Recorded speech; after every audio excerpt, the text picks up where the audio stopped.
Millions of Americans go to sleep every night with the American dream on their mind, but wake up to the nightmare of homelessness.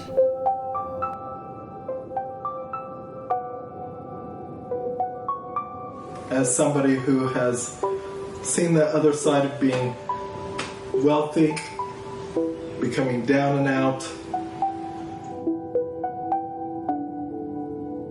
I have.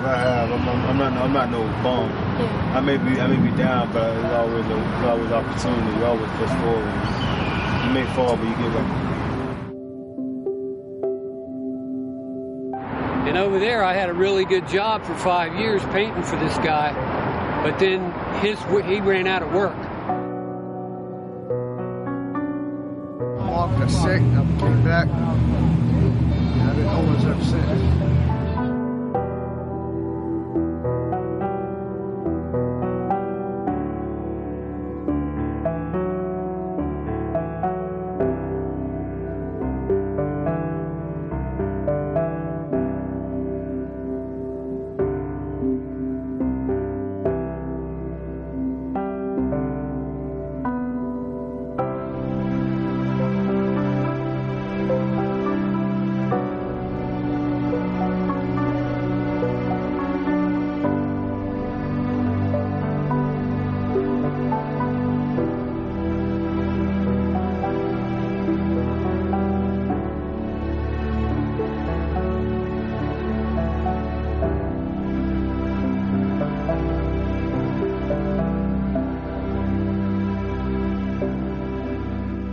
My name is Joshua Dodge. I'm originally from Connecticut. I moved to Orlando to go to UCF. And that was 2001, and I've been in Orlando ever since. Hello, my name is Daniel Jackson. Right now, I'm in a situation where I'm at the shelter right now with a rescue mission. Trying to contact my mom in a situation. I'm kind of homeless right now. My name is Amanda Felis. I am the Director of Development for the Orlando Union Rescue Mission. I've been at the rescue mission for almost 7 years now. My main role is to engage the community, help them to get involved and make a difference in the lives of Central Florida's homeless men, women, and families. my name is Robert Wetler. I am homeless. I am grateful to be where I'm at Orlando Union Rescue Mission has given me a wonderful opportunity to begin life all over again. My name is Al J. McKinnon. I work for the City for Drug-Free Living. I'm a senior case manager here in Orlando, Florida. What we do is we're transitional housing. We're under the umbrella of City for Drug-Free Living. The particular program I work for is called the Anchor Program, located in Maxwell Terrace on the corner of John Young and Colonial. Our responsibility is to allow those who are chronically homeless that fit the description of HUD, being either 3 episodes of being homeless in a 4-year period of time, or being critically and chronically homeless for 1 full year duration on the streets. I came over here from Brevard County on the Greyhound bus. So my name is Donald Whitehead. I'm a board member for the National Coalition for the Homeless in Washington, D.C. That's the oldest and largest advocacy group that works on homeless issues in America. I have been a part of that organization for the last 15 years. I also served as board president of the National Coalition for the Homeless and also the executive director. My name is Timon Watler. My name is Karis Watler. I'm 12 years old. I am 17 years old. When you think of Hawaii, Orlando, Las Vegas, or any other vacation destination, you might picture wet bodies and swaying palm trees. But for years, visitors have been getting a view of the growing homeless population that live in the shadows of the resorts, casinos, and monuments. Mr. Mark came to me. He's helping me. He's helping me in the situation. He's trying to help me in the situation. I just pray to God that God can help me, or maybe Mr. Mark can help me. When most people think of the homeless, they think of Los Angeles, they think of New York, they think of the large cities throughout our country that you hear about the homeless situations that they have all the time. What people don't think about is right here in Orlando, they estimate in Central Florida we have about 10,000 homeless or people that will experience homelessness throughout this year. And so it's easy to think of, you know, faraway cities that have these problems, but we have a need definitely right here in our own community. My name's Joshua, my age. I'm from here. I went to Tennessee. About my mom got sick. I came back. And I've been homeless ever since. Think of Orlando, Florida. Think of New York City. Think of San Francisco. I'm grateful to be where I'm at Orlando Union Rescue Mission has given me a wonderful opportunity to begin life all over again, to pursue what I've been doing, which is I'm an artist and a designer and a decorating consultant, and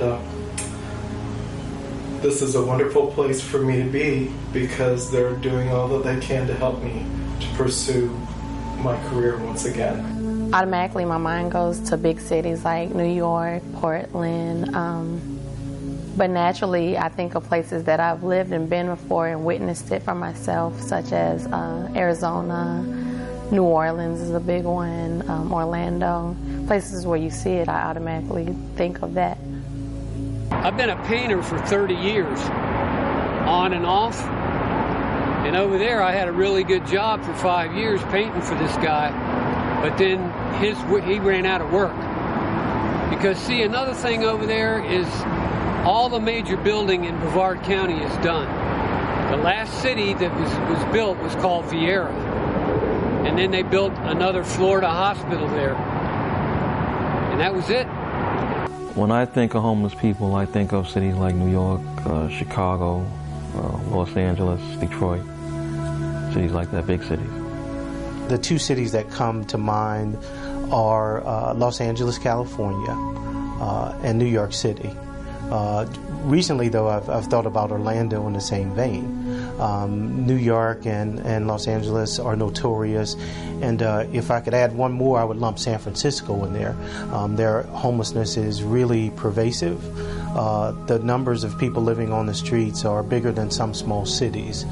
So those are the two cities I think of most, but then there's also Washington, D.C. And the irony of Washington, D.C. is what really kind of strikes me. This is the capital of the richest country in the history of the world, and it has the largest outdoor homeless population per capita in the entire United States. We've always mostly lived in Orlando. We lived in Miami for a while, but we've lived in Orlando for about 10 years now. A person's belongings stuffed into a shopping cart he sleeps beside it. A mother and her children trying to find shade from the heat. Or an elderly man curled up on the sidewalk, almost appearing invisible to people walking by. Those are the images that tourists do not see in the travel brochures. According to Forbes magazine, 48 million people visited Orlando, Florida in 2009. That made it America's top travel destination. New York, Chicago, California, Miami round out the top 5. Orlando also ranks number 1 in another area. The Orlando metro area ranks number 1 for mid-sized cities with people considered chronically homeless. The chronically homeless is an individual who has either been continuously homeless for a year or more, or has had 4 episodes of homelessness within the past 3 years. When you pay $6 a night, $6 a night, $6 a night. What if you don't have it? So what do you? You don't have it. You may either go to the coalition.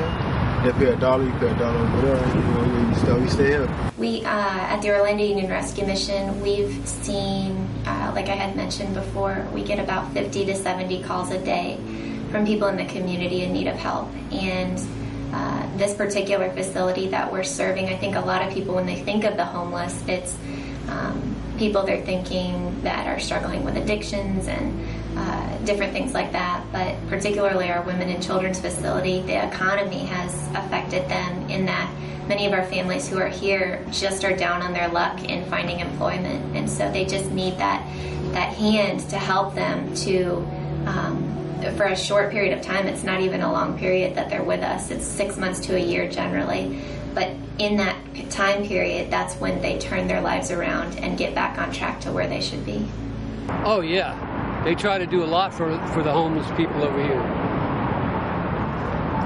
You know, they got the shelters, you know, and they let you stay free for a few days, and then after that you have to pay to stay. I see a lot of rescue missions just merely just giving them food, and just by giving them food is not helpful. You know, first they need to be preached the gospel so that their heart can change. But second, they have to be given opportunity or some form of accountability so that they can work. I had a full-time job. Recent years, I was let go, and it happened multiple times to the point where I was being a yard man or doing whatever, and even that was not enough to support my family, my wife and my children, and it's a hard thing to be in that position. Especially when, you know, you lose 2 houses, and at one point we were riding a bus, and just all sorts of things happened to us, and it was a struggle. Yeah, when I found out I was going to be homeless, I was pretty upset. Well, we had been living at my sister's house for a while, so technically we were kind of homeless in a form. In a way. But when I found out we were going to be moving to the rescue mission, I was kind of upset because it was farther away from where I've been living most of my life. Like now, everywhere that I grew up in is like 40 minutes away, so it's kind of hard to get to there if my parents don't drive me. So I was pretty upset because it's just a whole different way of living. So it took a long time to get used to it. No, when you think of Orlando, you don't think of homelessness. You think of vacation, families coming here to have fun. So to think that they would rank #1 in something like that is crazy, and you just wouldn't think of that. I used to work at Buddy's Barbecue until they shut down. I never knew Orlando had so many homeless people. So them ranking #1 is like, that's shocking to me. I didn't know that. The fact of the matter is, the homeless affect tourism. When considering how powerful the visitor industry can be, it's a little strange that more is not done to ease the problem. I pray for a home. I need a home. I'm trying to build. I do have an income. It's my mom. She's my pay, so she has the transfer for her. So it doesn't come to me. I'm in a situation I gotta wait on. I don't think the Orlando community sees the homeless situation in our community. I don't think it's prominent enough for it to affect tourism, if that makes sense. I think that a lot of times, I mean, even forget about the tourist industry, just think of Central Floridians here. There's people who don't even believe that there's 10,000 homeless right here in our own backyard because it's not a prominent issue. It's an easy issue to look away from. And so I think that, let alone tourists, our own community, it should be more prominent in it. I have my work in a gallery in downtown Orlando right now that's being shown and presented. What an opportunity. Not a lot of selling. That's why I'm homeless. My dad is an artist. He was always doing interior decorating, and my mom's a stay-at-home mom, and she was homeschooling us for a long time. I've been here since 1985, and it definitely affects tourism, especially when you look at downtown Orlando right now with the metamorphosis and transitions that are happening now. Building due to the arena and the new soccer stadium. Yes, it does affect homelessness.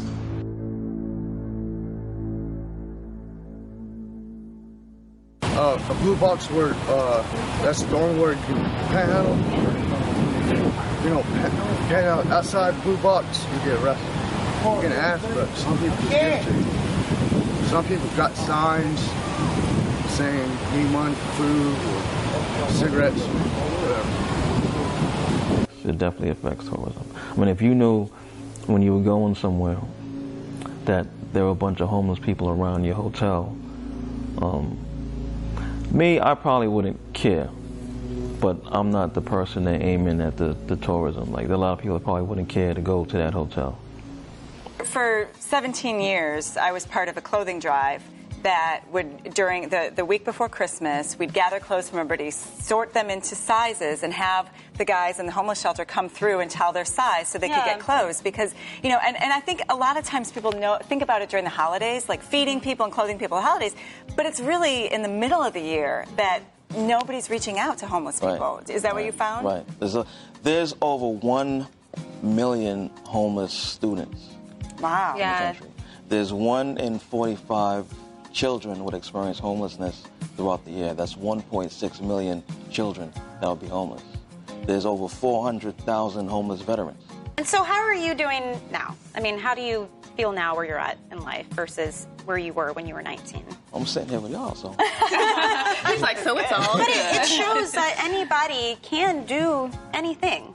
I mean, did you think you would be at this point in your life that you are now paying it forward and helping other people who were in a situation that you had to deal with? Well, I still think, I don't think I'm any place great in my life. I'm living day to day. I'm just doing what I'm doing. We beg to differ. The fact that you're here sharing this message, maybe today, somebody watching will be like, you know what, I'm going to hop online. I'm going to see what shelters are around. I'm going to contact my local church, see what I can do, and help. And if you had a part of that, I would say that was a job well done for you. Absolutely. So thank you so much. Make sure you guys check out his book. It comes out this spring, okay? Do not miss that. You don't have, after you stay the number of days that they let you stay for free, if you don't have any money, then you can't stay. Being that Orlando is so big on tourism and also so big on homelessness, I would say it doesn't affect tourism because so many people come here, but they just don't realize what's going on behind the scene because we keep it so under wraps. So I wouldn't say that it's something that affects tourism because no one really pays attention to it.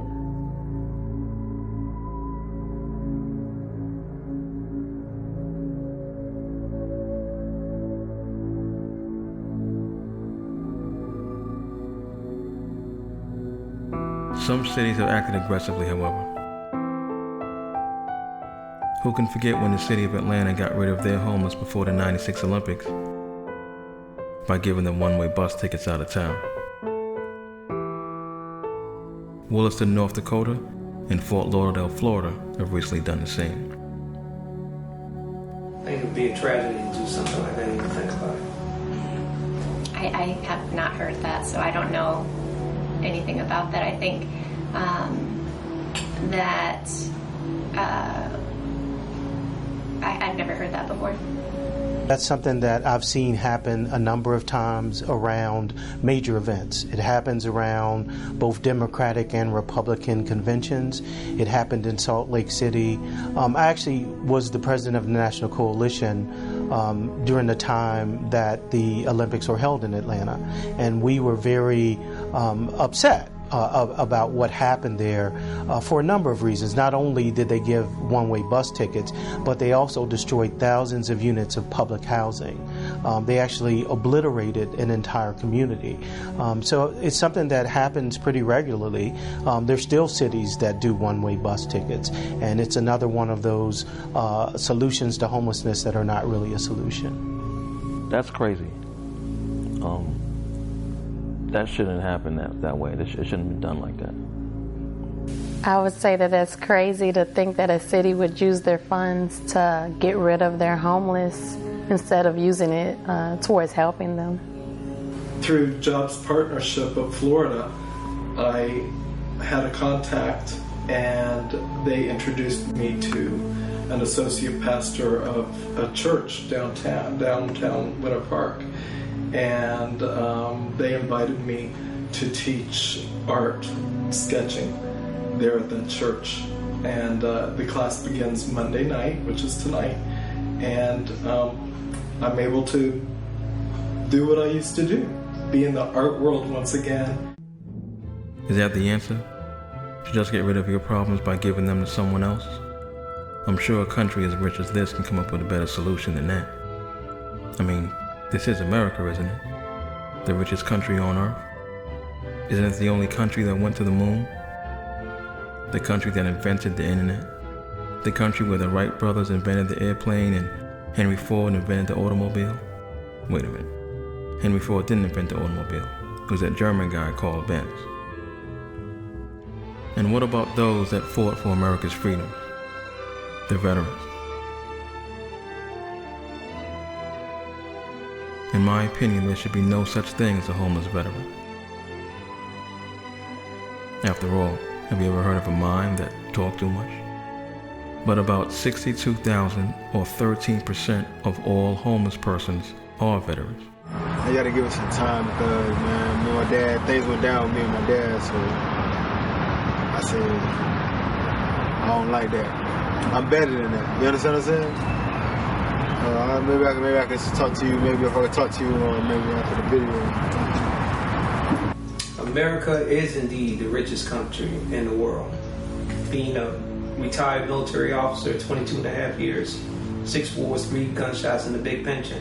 Traveled all over the world at least 3 times. Yes, I do know that. Should there be a shame? No, they should not. There's no place like home, like Dorothy said in The Wizard of Oz. I know, I've been around the world.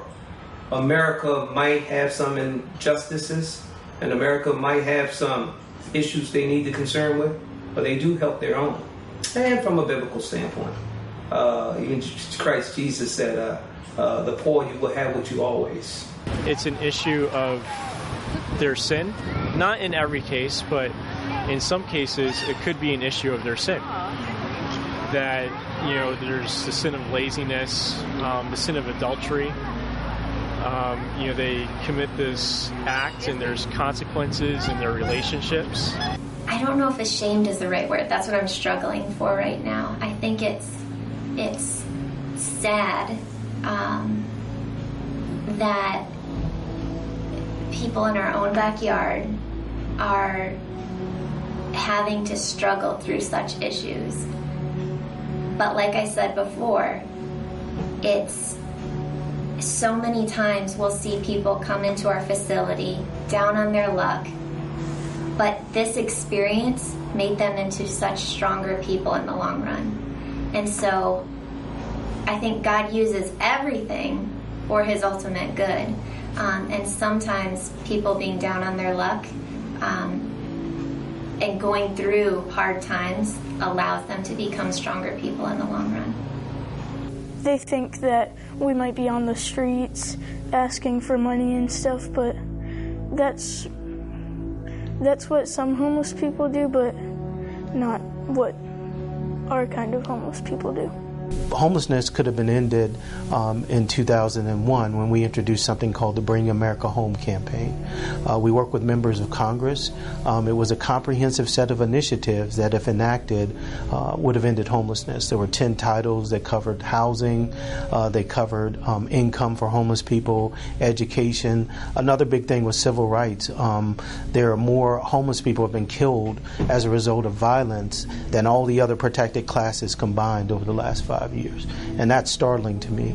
But if that bill would have been enacted, we would have ended homelessness. And we can, and that's the real tragedy about homelessness, that it's a preventable issue. We could end homelessness tomorrow if our elected officials made it a priority. And, you know, there's a lot of personal issues that cause people to become homeless, but the real underlying issue is a societal issue. And until the society that we live in, the richest country in the history of the world, I have to keep saying that, until our country decides that it wants to end homelessness, it'll continue forever. Just the people here have been really nice, and they've been really easy to relate to, and they don't seem to judge you for being homeless or for your life choices.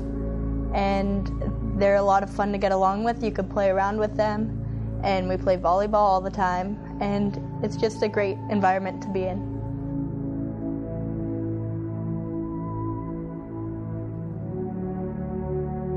One of the issues that I worked on, I'd spent most of my time on as director of the National Coalition for Homeless, was the education of homeless children and youth and ending homelessness for children in this country.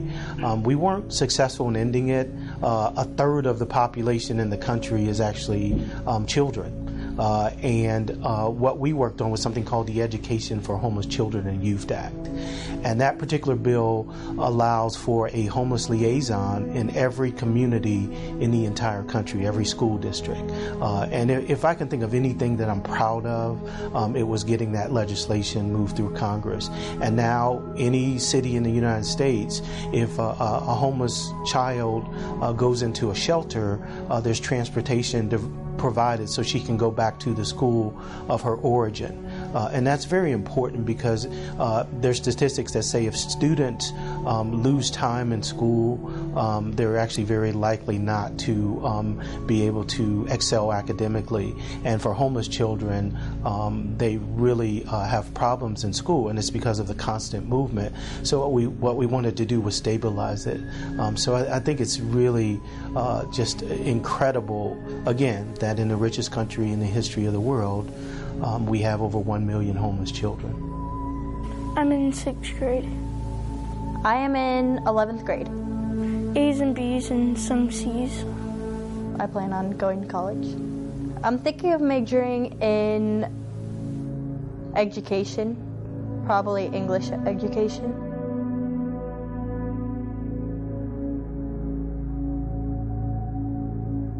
Should we turn our heads when we see a homeless person? Cross the street and go the other way? Should we rush home to our gated communities and lock the troubles on the outside? Many of us sit behind those gates and convince ourselves that the homeless don't exist, or that it's not our problem because it can never happen to us. The truth is, most of us get up every day and go to work for somebody else. What would happen if you went to work tomorrow, found your job, and going out of business? Believe in Jesus. Jesus will help you. Jesus will be there for you. Jesus. My name is Daniel. For a job, but it's hard, it's very hard to get a job with the family record on my record. I'm in a position where I have family, whatever that could take me in. But on the other note, everyone doesn't have that. That's just something that I have. And it's so easy nowadays for something to happen in the economy where people do lose their jobs and they don't have what I have, something to fall back on. So it does result sometimes in losing everything in your home, and it just happens to some people. I end up homeless, I guess. If you can't find a job, pay your rent, pay your mortgage, you end up on the street, and that's what a lot of people are dealing with. That's why a lot of people are homeless, because they can't pay their rent, can't pay their mortgage. Success. I was a salesman of the year for Chrysler, so a lot of success, and just a normal human being, and I ended up in a shelter. So it opened my eyes. I was pretty much a person who was about himself and not caring about the rest of the world. However, that experience really changed my life forever, and I haven't walked away from it since then. My name is Daniel. My name is Daniel, just like Daniel in the Bible. Yes. I would like to be a teacher, yes. I want to be a record producer. It would be a fun job, and I'm really good at English. It's one of my best subjects. I don't exactly know how to get there yet, but I think if I really tried, I can get there. I never thought that I would be able to have an opportunity to dream again.